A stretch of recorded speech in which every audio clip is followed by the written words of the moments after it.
Hello and welcome, everyone. Welcome to another SOULution Sunday, because the soul, the grand beings of light we are, is the SOULution.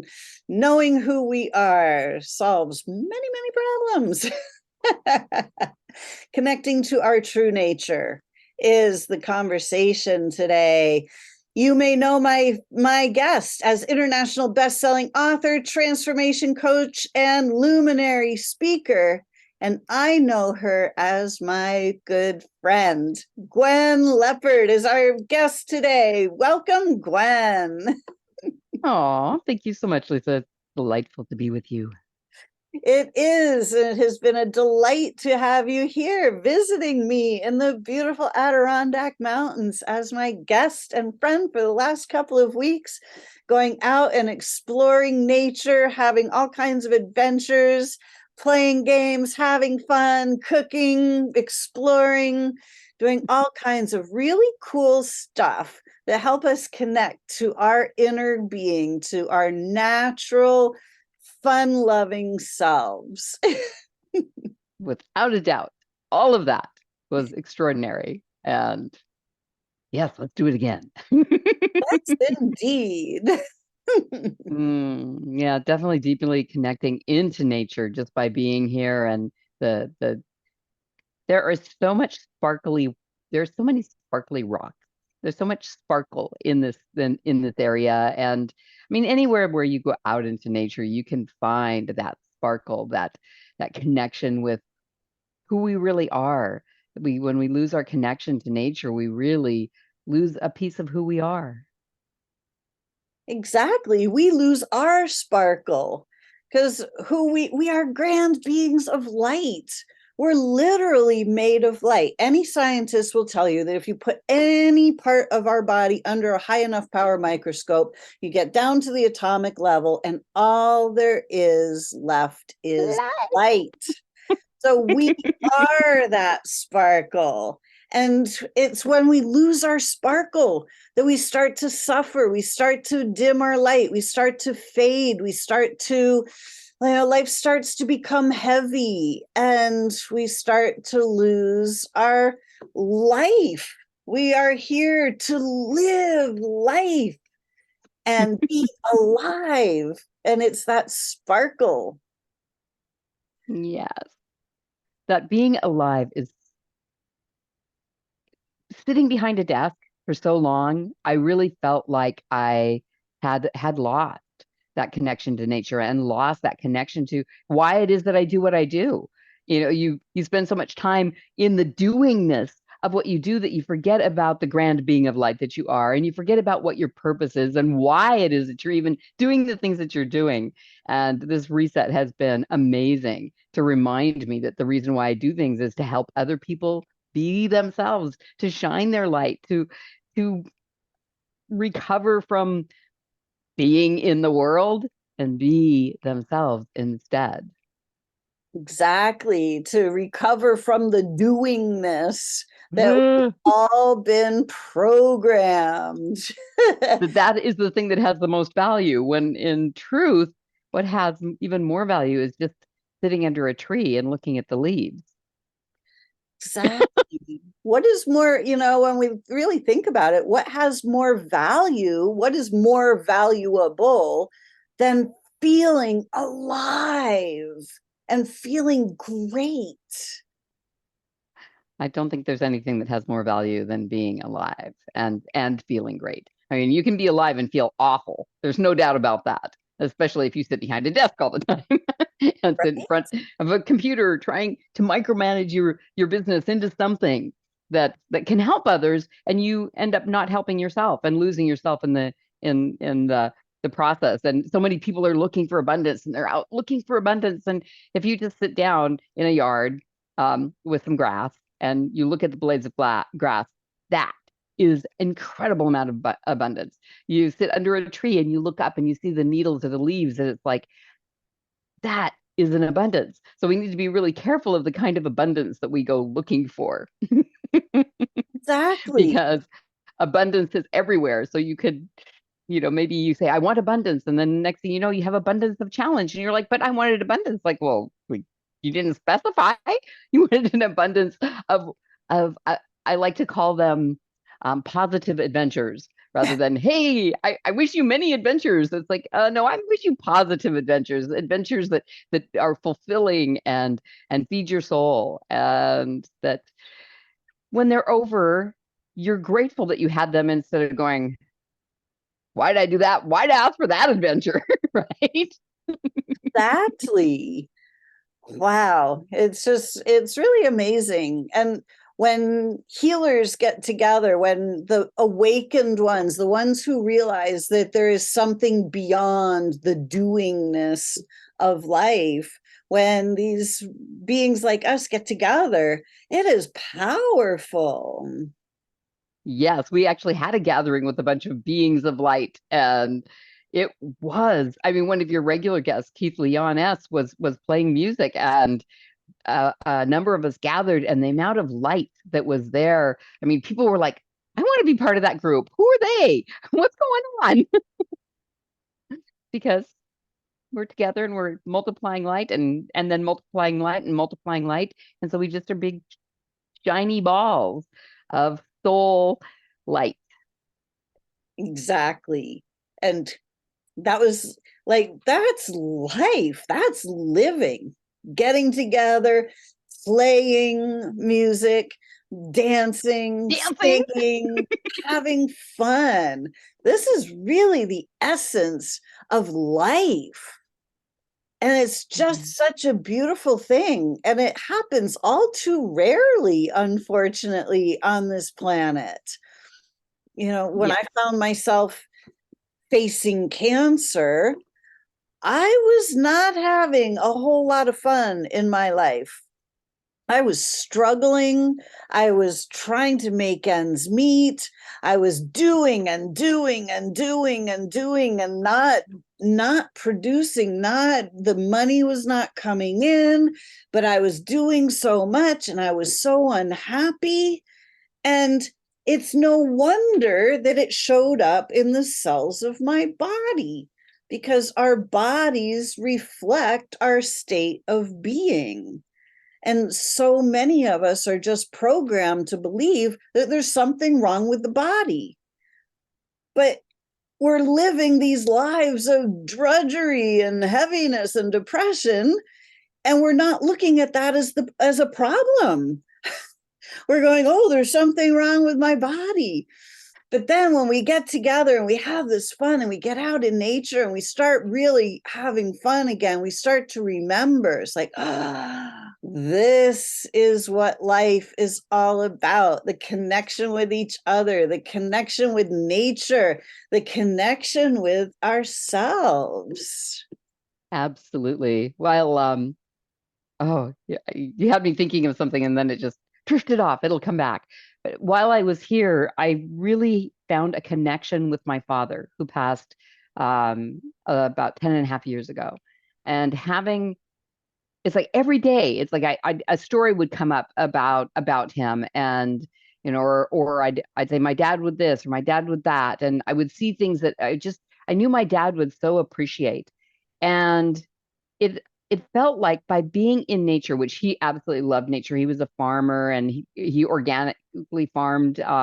Even back in the 60s when I was growing up, it was we had an organic farm right there where I grew up in Montana, and he taught us all how to do that, way before, it was a thing. And he was just really connected with nature. So being here and being around all of this nature, I've been able to get that connection to him again. And that felt like reconnecting with the divine masculine. And recently we were talking with some friends and they were talking about how becoming your own beloved, and it translated for me, this journey of reconnecting with my father and his energy has reconnected me with my divine masculine, and which I think actually opens me up to being more available for the divine masculine partner that I would like to choose to be in my life. And so just being around you and all of the light that you bring and all that you share. I mean, there've been magic moments where I had a situation that was for over a month, I had been dealing with a situation with causing high anxiety and stress, and basically money had been stolen from me, and I needed to get on a phone call with someone to get it back. And you and I had a little process, a little soul solution that brought out my angel wings, and I called in an angel in that organization that could help me, and I made the call, and the angel was there on the other side of the line, and the money ended up back in my account the same day. And they're saying 2 days to 14 days, and then same day it was already showing up in my account. This is some of the magic that you bring, Lisa. I Oh, just wanted people to know that about you, that just by talking and dropping in and sharing the magic that you are and your beingness, that you help magic happen in people's lives and bring solutions. thank you. Well, it is the soul is the solution. And we're so talked out of the grand beings of light that we are, that we forget that we actually are angels in human form. We actually forget that there are higher layers of our own consciousness. We've all heard the term the higher self. Well, we are the higher self. Like right here, right now, we can put our attention on the little human that's got all the problems. And we also can expand our awareness out into the higher levels of ourself, into the soul that we are. And we can just simply call in the solution. And it's so simple, but we're not taught that. We are just so beaten down by society that we start to feel really small, and we feel like victims, and that we don't have any power, and that we can't make any changes. And, these big corporations are just big nameless faces, and, we don't have any way of getting around. It's not true at all. We are grand beings of light, and there's always a solution. Love that, Lisa. Always a solution. Exactly. And I forget a lot. It's always beautiful to have people come and visit, especially people that live in a more metropolitan area, because I forget, like my office right here, I've got huge windows on 3 sides of my office. I look out at the trees and the sky and the grass and the flowers, and and I live in the middle of a 6 million acre park, a forest. So I forget that, there I don't that is that not everybody lives this way. I'm always No.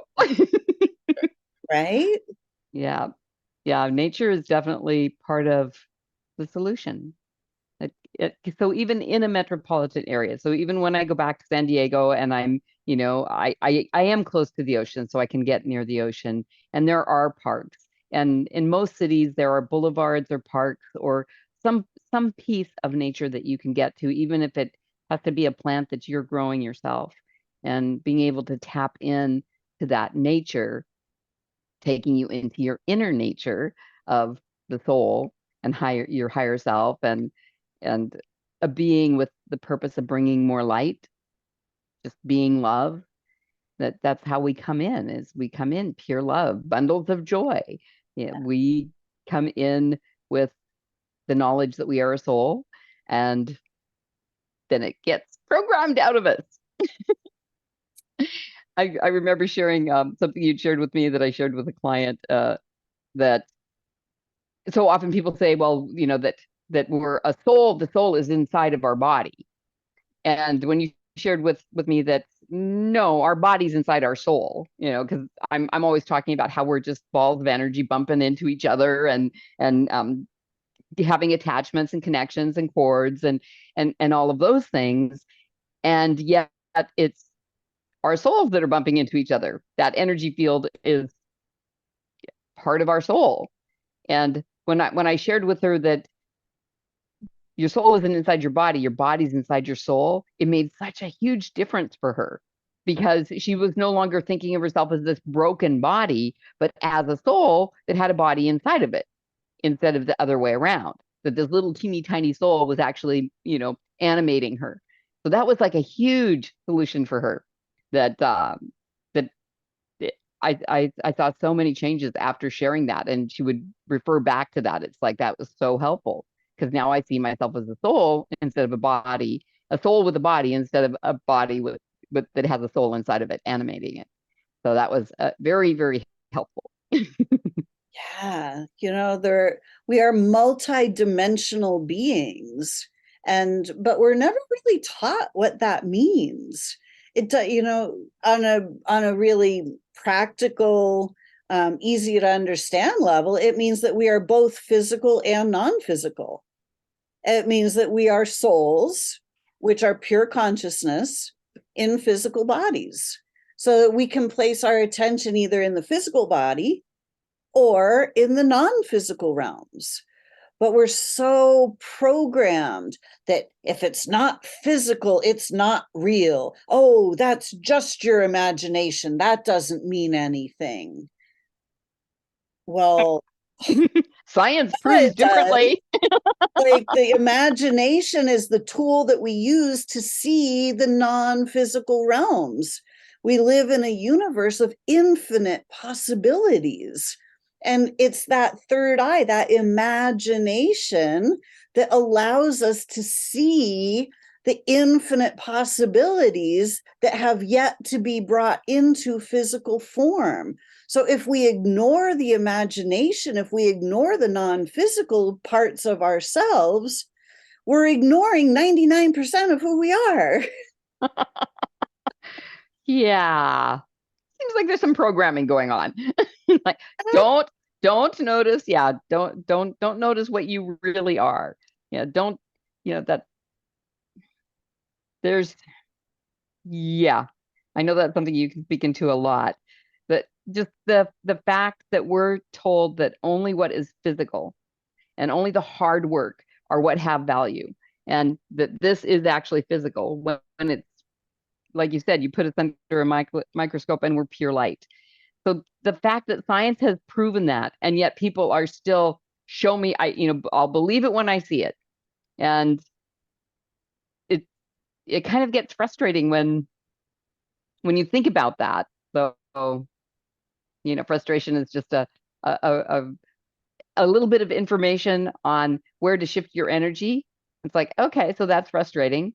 So I'm finding frustration with that. How can I shift that to a little bit more joy, or some acceptance, or some gratitude, that even though science has proven that I'm light, and that most people still don't have that knowledge. We haven't gotten to the 100th monkey, so that it's in everyone's awareness, that I'm grateful that I know that about myself, and that I know that about every single human on the planet, that they are light, and that to be able to see them from that place, and see them from joy and gratitude and love, rather than frustration because they haven't figured it out. They aren't ready to recognize their true nature yet. Exactly. When we realize that every being on this planet is a grand being of light, whether it's a cat or a dog or a tree, like, we are all beings, living beings. We are all living life force energy, experiencing life in a bazillion different forms and formats. It's really a grand adventure when we see it from that perspective. It is a grand adventure. Life is probably the most transformational journey that we can take. And whether you decide to, work for someone, or you decide to, like Lisa and I, decide to work for ourselves, which is, talk about self-growth on steroids. Whether you decide to be in relationship with someone, another great growth tool. Whether you decide to ignore all of this and just watch Netflix, or some other streaming platform, whether you decide to watch any streaming platform ad nauseum, to escape, which guilty. I mean, the last time that I was on your show, I mean, since then I was really unwell for a long time. It's like I couldn't function, I couldn't walk straight. And it was really difficult for me to be able to be the grand being of light that I am. It took me a while to find myself, my way back to myself. And I did spend a lot of time with a number of streaming platforms and um, just to shut off.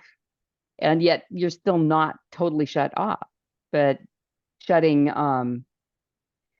shutting down the monkey mind, the conscious monkey mind, to just let other things just roll past. And all of that was even more programming that was not helping me. And the things that could help me seemed like work. And so I wasn't watching them, like watching Gaia or, things like that that are really about empowerment and healing the body.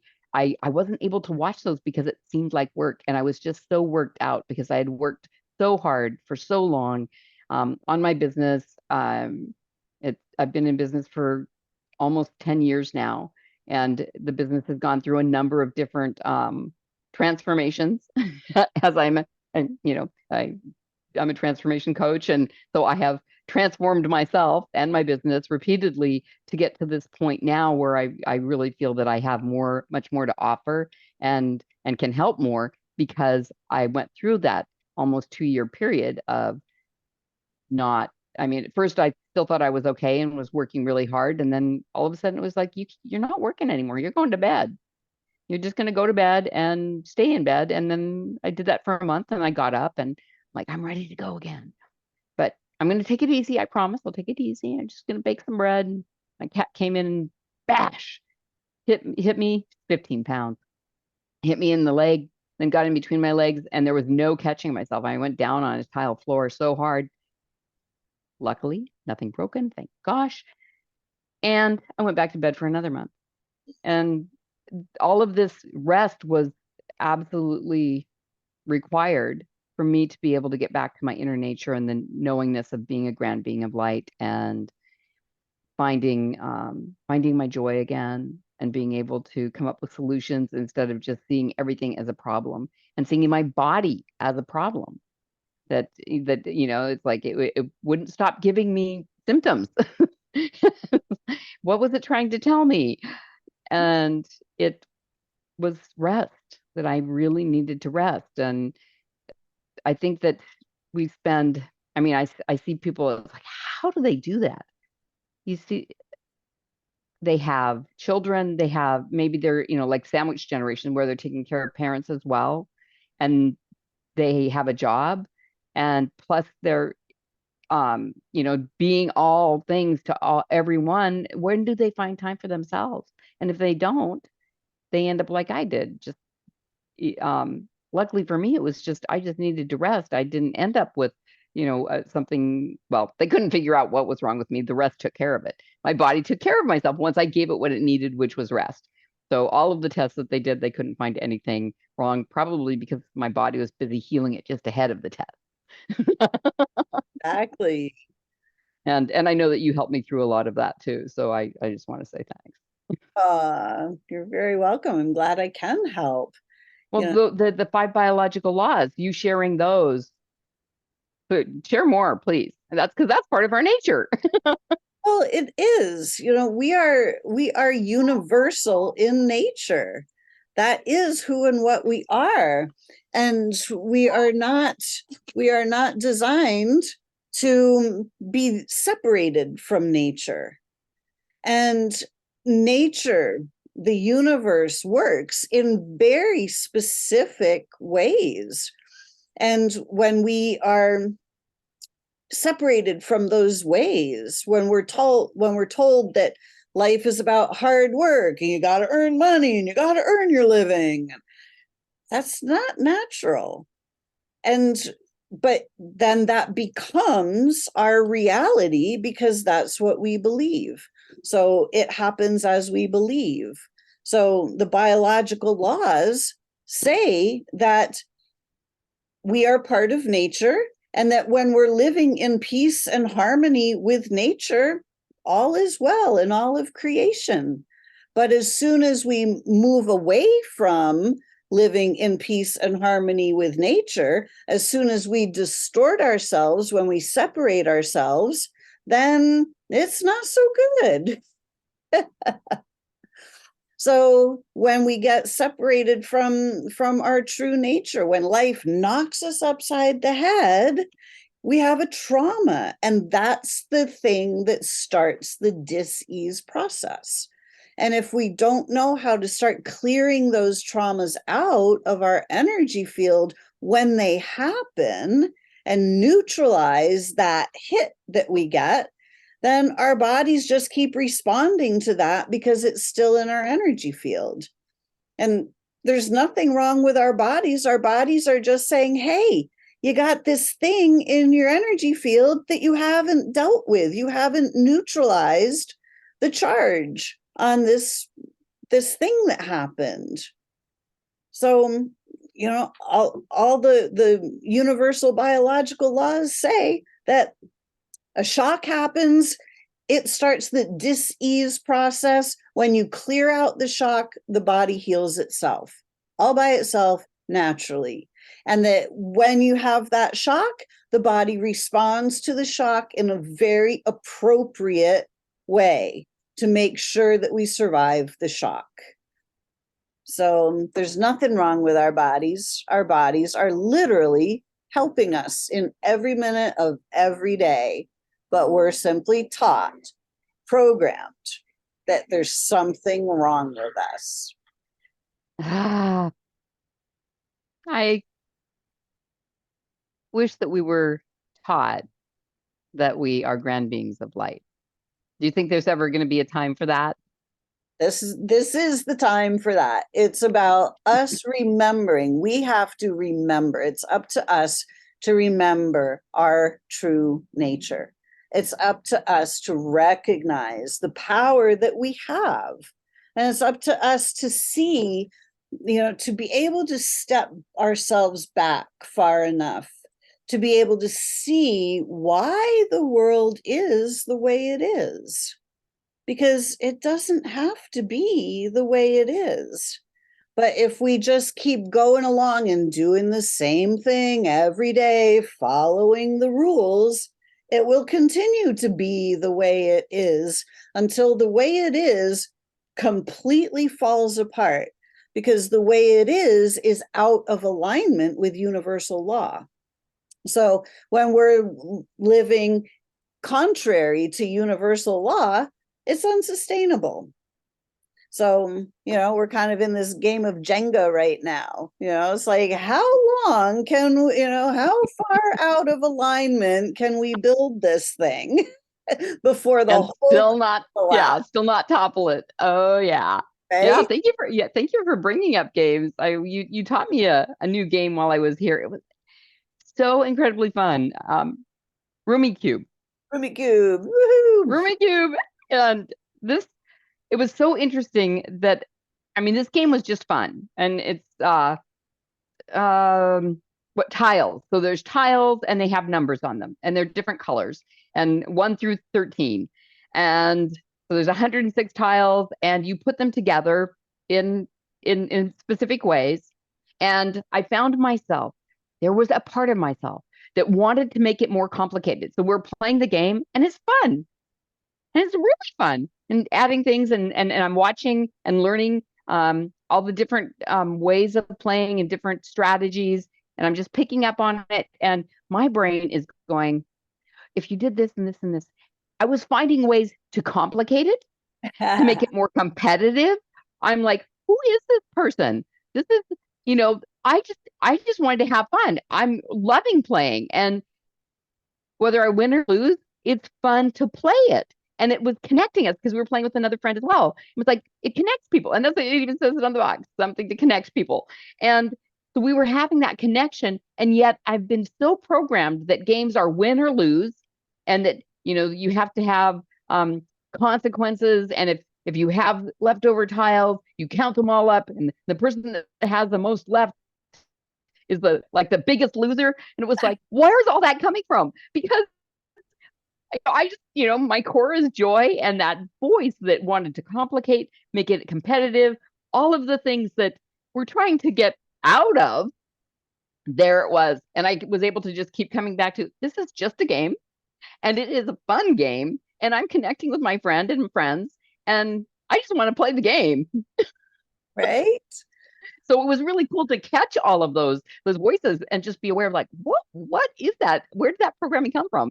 So when we start catching ourselves with those negative thoughts, and with, looking to make things more difficult, more complicated, but instead of looking at soul solutions, finding mental constructs that make things more difficult and stressful and put pressure on us, to just notice those and laugh at them.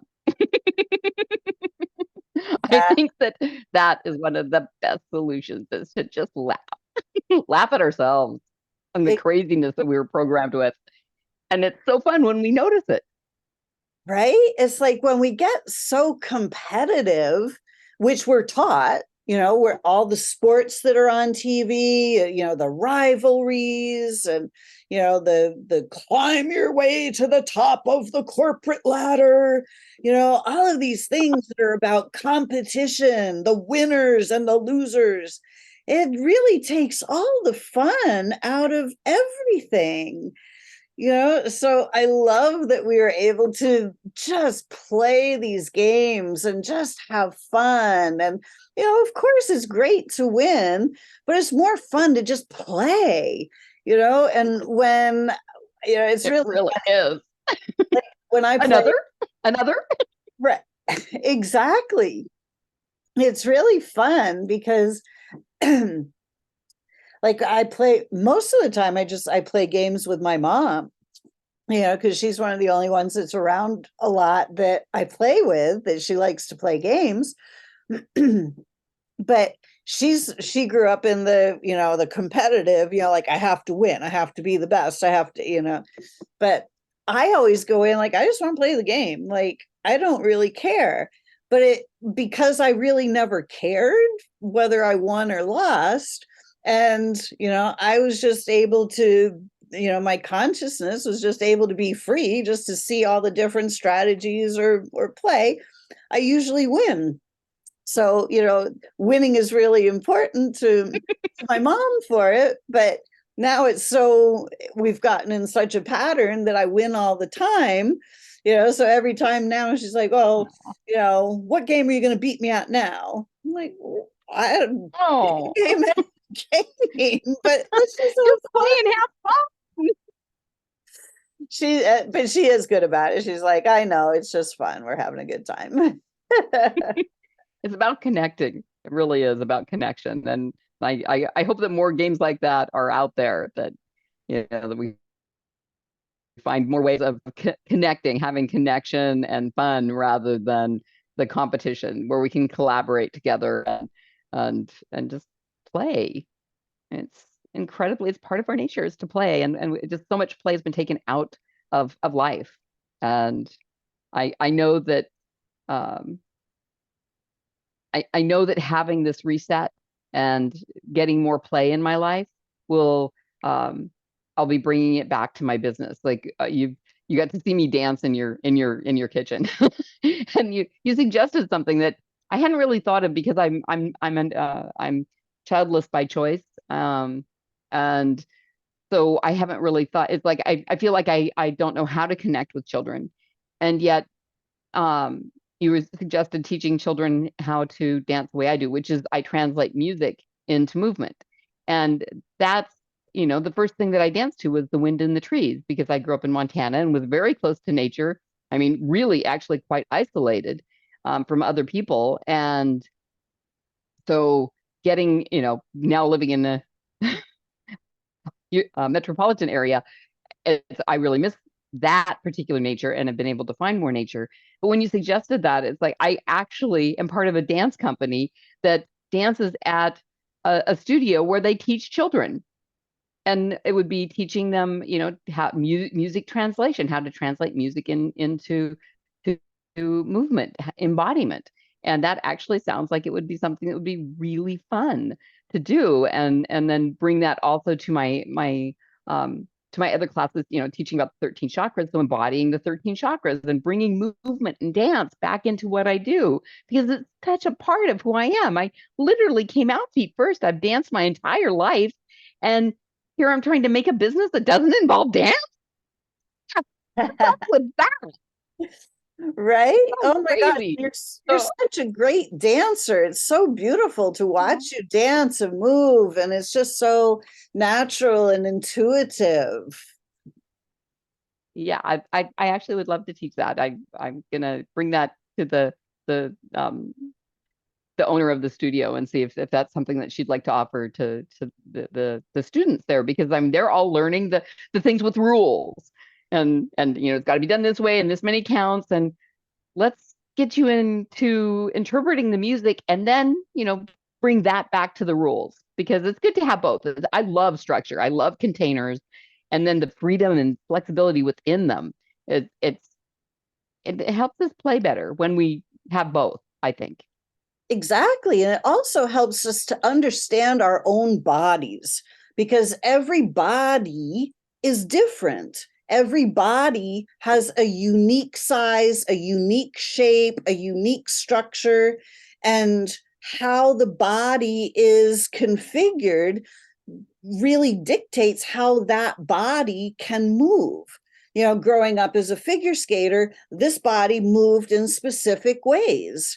And, something that worked for one person might not work for me. And something that worked for me might not work for somebody else. There are specific, ways that the skate moves on the ice, and you've got to be able to work that skate on the ice. But, to be able to bring your body into proper alignment, or be able to intuitively move and keep your balance, it's a process of discovery. And kids these days, I'm also childless by choice, but I look at all of the kids these days and it's like, okay, well, they're doing soccer today and piano tomorrow and violin, and and like they're just being shuttled back and forth in between all of these things. And I'm like, how they learn to be themselves is really kind of mind-boggling to me. But to be able to have somebody give you permission to just listen to some music and allow your body to move and Yeah, how does your discover, body translate it? right? Discover, how Discover. does your body like to move? How do you like to move in your body?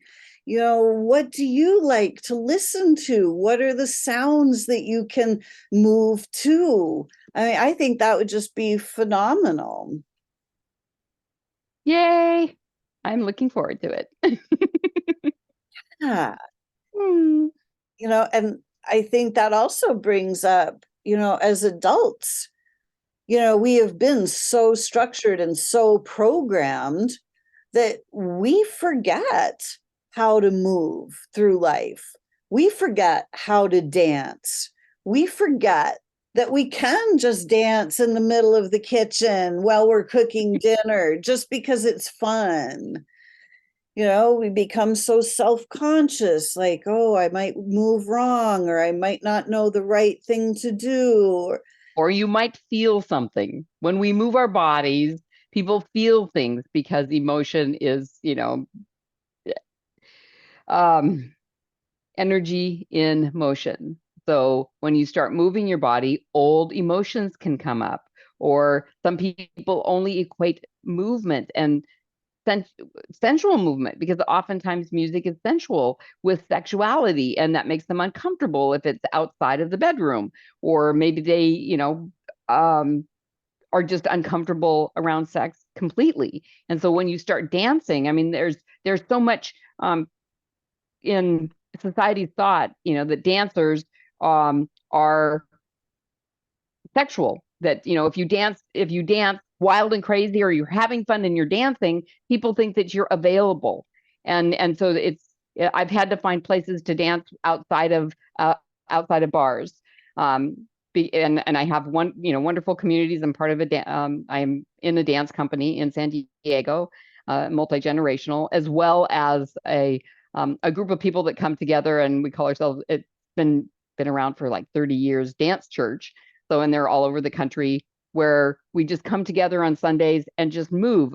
We pray through movement and dance sacred, and it's also multi-generational. There's everything from babies in the womb to babies that have just been born to old folks.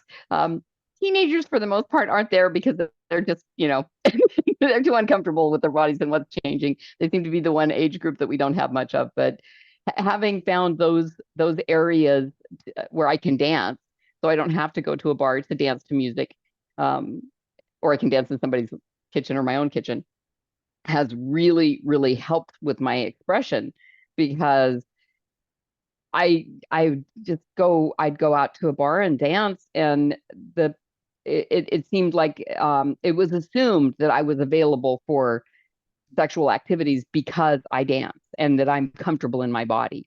And so I think that that's one thing that, people have those mis conceptions, that if you move, that means that it means sex. And instead, it's play, and it's fun, and it's allowing your body. I mean, movement is medicine. It truly is medicine. Being able to keep our bodies moving, because our bodies were designed to move. Sitting, they're saying, it's the new smoking. And how much time do you spend sitting in front of a computer? How much time did I, until I got put to bed by my body, did I spend sitting in front of a computer? I mean, 14, 12, 12, 14, 16 hours a day in front of a computer. And I'm a dancer. 0 cents. 0 cents. So getting up while so you have a long day of work, put on a timer every 20 minutes, get up, move a little bit, put on a song, maybe do some squats if that feels better, just do some stretches, just get movement body, and your cells start coming alive. Dead ones get moved out easier. Fresh ones have more oxygen. I mean, like blocking, you introduced me to block therapy as well, that is a way to unfreeze fascia. I think that's one of the reasons why I actually been able to be part of the dance company, because I block it. It allows my fascia to get the knots out of my fascia, and I'm able to move with more fluidity and less pain. I mean, truly, that system of block therapy has helped me. I never knew that being a pain seeker, which is what you do, you find the pain, and that's where you want to block, and then the pressure fibers take over, and then there's less pain.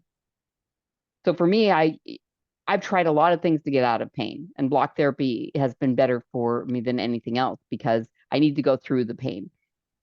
Here's the pain. It's asking for help.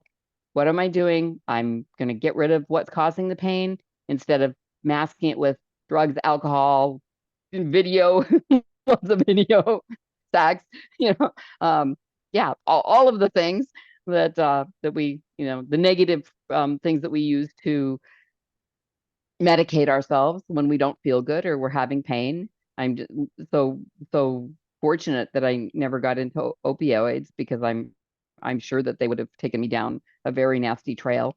But my body, get that stuff away from me. I don't like it. So and maybe you want to explain more about block therapy as well. Well, I mean, it's a simple tool, just a block of wood that was developed by Deanna Hansen, and she came up with this method of melting fascia, and really seeking the pain, because where the fascia adheres to bone, it adheres at 2,000 pounds per square inch, and it just locks our body in place, and it locks our body in patterns of distortion. And the longer the body stays in the pattern of distortion, the more that fascia locks down and twists the body. So, simply by melting that fascia and opening things back up, it allows the body to move freely again. And, I think the block therapy is a beautiful example of how really, truly simple things can make the most profound difference. Because Yes, and breathing is such a big it's part of it simple. too. Yeah, simple. And breathing. Yep. We all need to do it. We all do it naturally, but when you consciously breathe, oh Yes. my gosh, yeah, using the engine of your diaphragm to bring oxygen into your body and help melt, getting oxygen to all of the parts like my feet. As a dancer, I need to As a block my feet skater, every day. right? Yeah. Yes, yes. And I'm looking forward to doing some blocking when we're done here because I've been sitting. I'm noticing, okay, why didn't I bring my block with me? Yeah, It is something you can just bring into your life. It's so easy. exactly. The Simple tool. simplest tools make the most profound difference. And, Yep.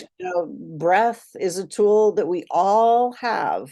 We've never really been taught to use it unless you have studied yoga or something else, that we just, it's something that we never think about. But if we start to actually utilize the breath and focus on it and use that breath to move the energy through our bodies, healing happens. It's a It does. profound tool. Yeah, I've been saying for, I don't know, I think over 30 years that breath is one of the most valuable tools that we have.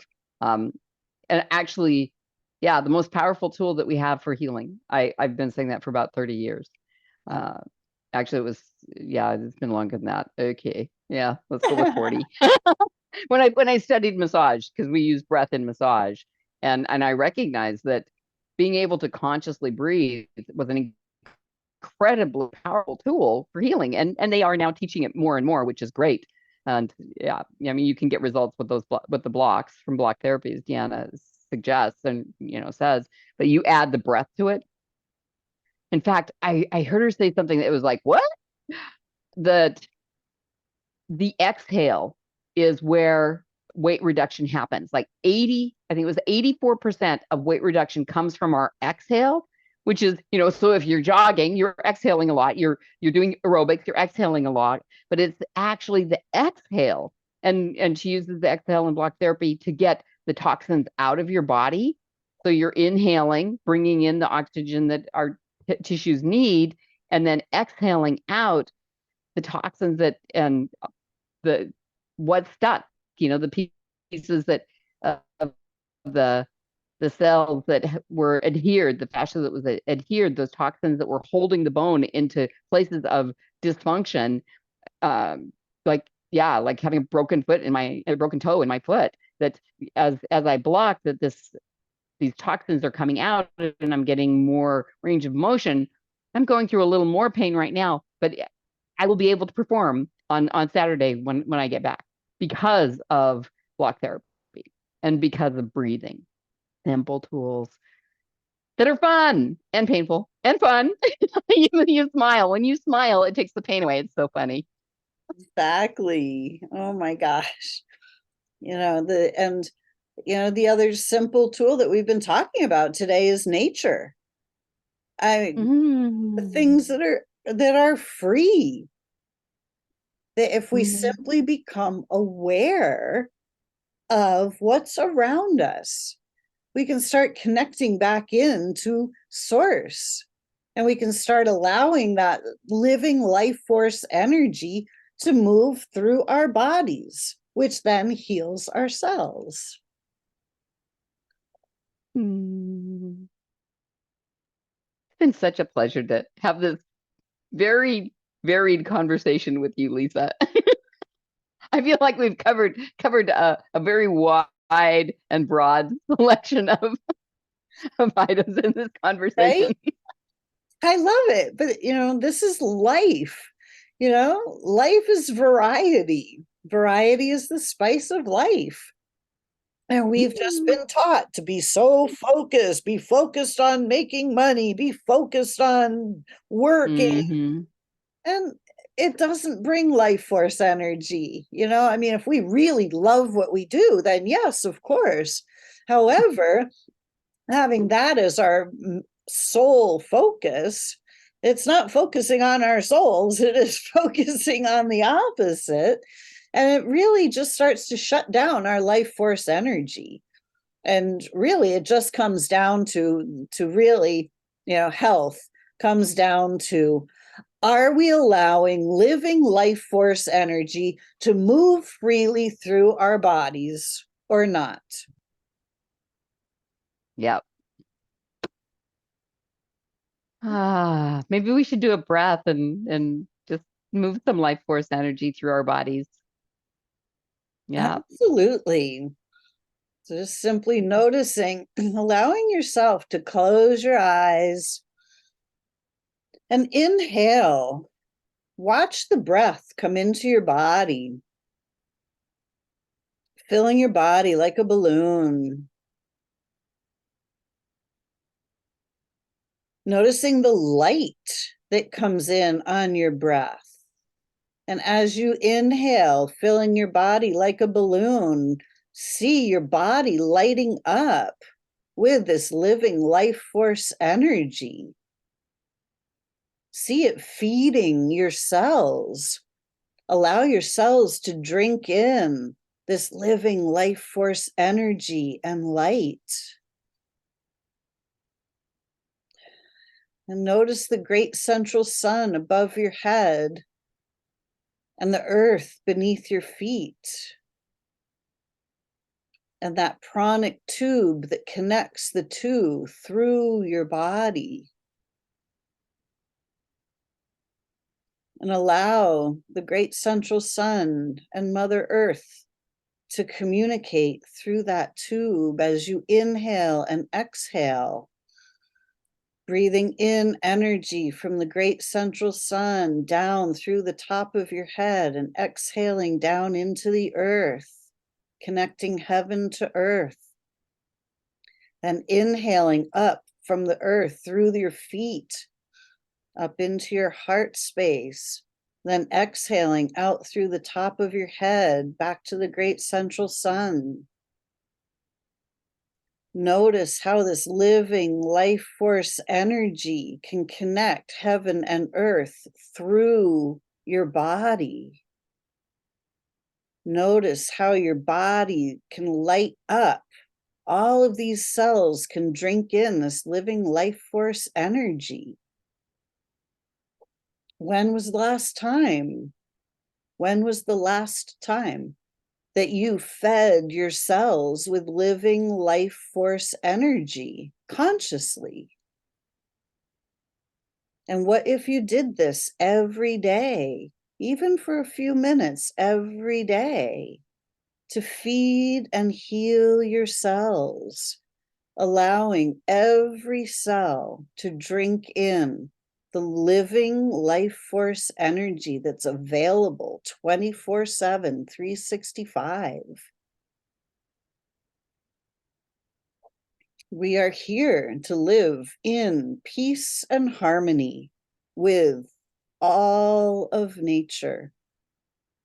All is well in all of creation when we simply notice that all is well in all of creation.